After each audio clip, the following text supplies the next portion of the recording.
दोस्तों नमस्कार।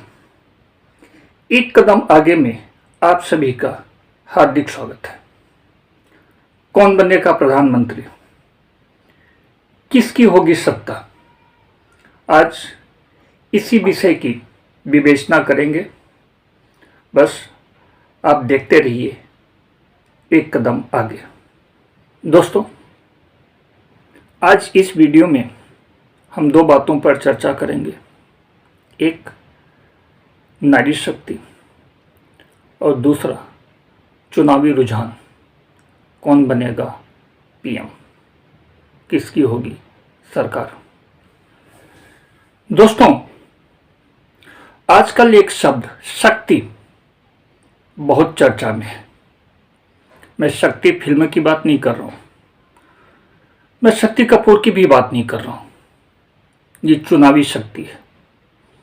एक तरफ है एनडीए, दूसरी तरफ है इंडिया। ऐसी शक्तियां अक्सर चुनाव के माहौल में ही देखी जाती हैं। सवाल शक्ति पर बेहद उलझा हुआ है, बिल्कुल वैसे ही जैसे सवाल रोजगार पर करो तो जवाब मिलता है पकौड़ा तलना। जब बात दिल्ली की जाती है तो बहस होने लगती है लाहौर की परिस्थितियों पर।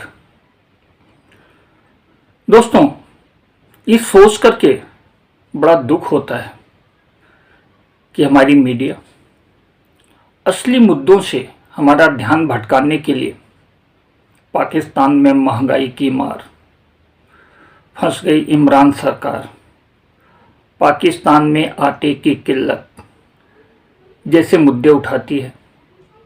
उस पर कई दिनों तक बहस करती है और धर्म के ठेकेदार अपनी रोटी सेंकते हैं। दोस्तों, एक ने विध्वंसक शक्तियों का विनाश करने की बात कही, दूसरे ने पलटवार में उसे नारी शक्ति से जोड़कर नारी हित में खुद को मर मिटने के लिए तैयार बता दिया।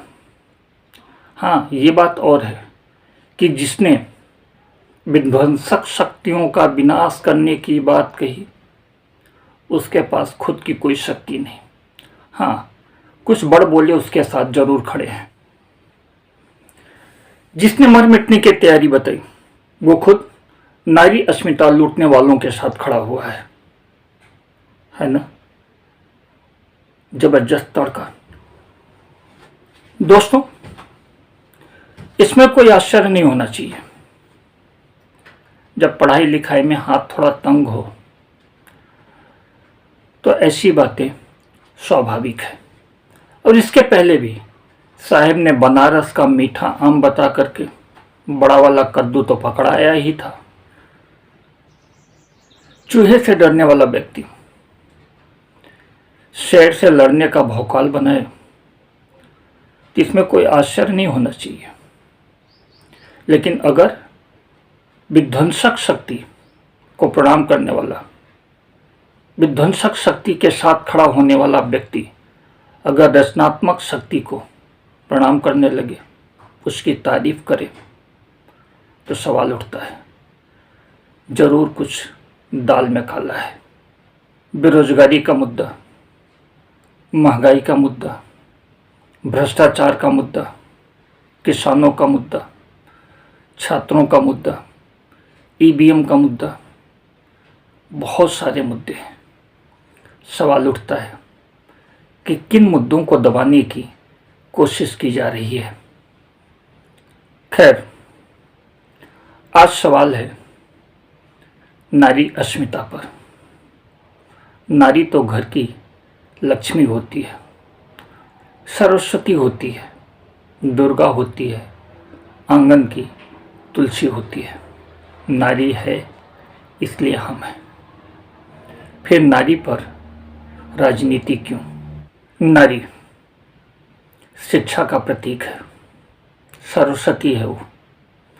नारी संस्कृति का प्रतीक है, नारी सभ्यता का प्रतीक है। फिर आज उसकी सुरक्षा कागज़ के पन्नों तक ही सीमित क्यों है? क्यों हर गली के नुक्कड़ पे ऐसे दरिंदे बैठे हुए हैं जो उसकी अस्मिता को लूट लेते हैं? कहाँ रहते हैं ऐसे तथाकथित रक्षक जो हिंदुस्तान के 140 करोड़ लोगों को अपना परिवार बताते हैं? उस समय एक पीड़ित महिला की आवाज़ क्यों नहीं सुनते? उसके दर्द को क्यों नहीं महसूस करते? जब सवाल नारी की अस्मिता पर हो, जब सवाल नारी उत्पीड़न पर हो, अक्सर लोगों की जुबान पे ताले लग जाते हैं। समझ में नहीं आता ऐसी कौन सी मजबूरी है जो उन्हें खामोश रहने पर मजबूर कर देती है। किसी ने सही कहा है, हाथी के दो दांत होते हैं, एक खाने के लिए, दूसरा दिखाने के लिए। कुछ भाषणवीर मंच पर आकर के अपनी कुशल प्रतिभा से, अपने अभिनय द्वारा जनता का मन मोह लेते हैं और मंत्रमुग्ध जनता उन्हें अपना बहुमत दे देती है। शायद जनतंत्र इसी तरह चलता है। दोस्तों, आप किस विचारधारा के समर्थक हैं वो आपकी अपनी अभिव्यक्ति है। खैर, चलिए एक नज़र डालते हैं आज के चुनावी रुझान पर। दोस्तों, भाजपा का जो मुख्य गढ़ है, यूपी, एमपी, बिहार, राजस्थान, छत्तीसगढ़, उत्तराखंड, इन जगहों पे भारतीय जनता पार्टी की स्थिति क्या है, एक नज़र डालते हैं। देखते हैं कि आज की परिस्थिति में भारतीय जनता पार्टी को कितनी सीट मिलने जा रही है। यूपी में 80 में से 62 सीट मिली थी पिछले बार, जबकि इस बार सिर्फ 40 सीट मिलने का अंदाज है। मतलब 22 सीट का सीधे सीधे नुकसान। इसी तरह महाराष्ट्र में 48 सीट है, 23 सीट में लास्ट टाइम मिला था।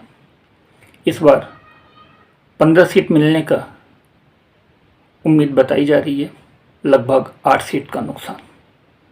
अगर इसी तरह हमारे स्टेट वाइज देखें तो बिहार में लगभग 5 सीट का नुकसान, एमपी में 3 सीट का नुकसान, गुजरात में 2 सीट का नुकसान, राजस्थान में 2 सीट का नुकसान, वेस्ट बंगाल में 6 सीट का नुकसान, कर्नाटका में 10 सीट का नुकसान, उड़ीसा 3 सीट का नुकसान, तेलंगाना 3 सीट का नुकसान, आसाम 3 सीट का नुकसान, पंजाब में 1 सीट का नुकसान, झारखंड 3 सीट का नुकसान, छत्तीसगढ़ 2 सीट का नुकसान, हरियाणा 5 सीट का नुकसान, दिल्ली 2 सीट का नुकसान, उत्तराखंड 1 सीट का नुकसान, हिमाचल 2 सीट का नुकसान, मणिपुर 1 सीट का नुकसान, गोवा 0 सीट का नुकसान है, त्रिपुरा 1 सीट का नुकसान। ये स्टैटिक्स क्या बताता है? पिछली बार भारतीय जनता पार्टी को 303 सीट मिले थे और इस बार भारतीय जनता पार्टी 210 से 215 सीटों तक सिमट रही है। दोस्तों, ये था अभी तक का रुझान।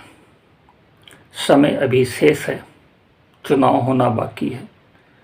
देखते हैं जनता का रुझान, जनता का रुख किधर करवट लेता है। आज की परिस्थिति में भारतीय जनता पार्टी सत्ता से कोसों दूर नजर आती है। इंडिया गठबंधन सरकार बनाने के काफ़ी नज़दीक है। जय हिंद, जय भारत।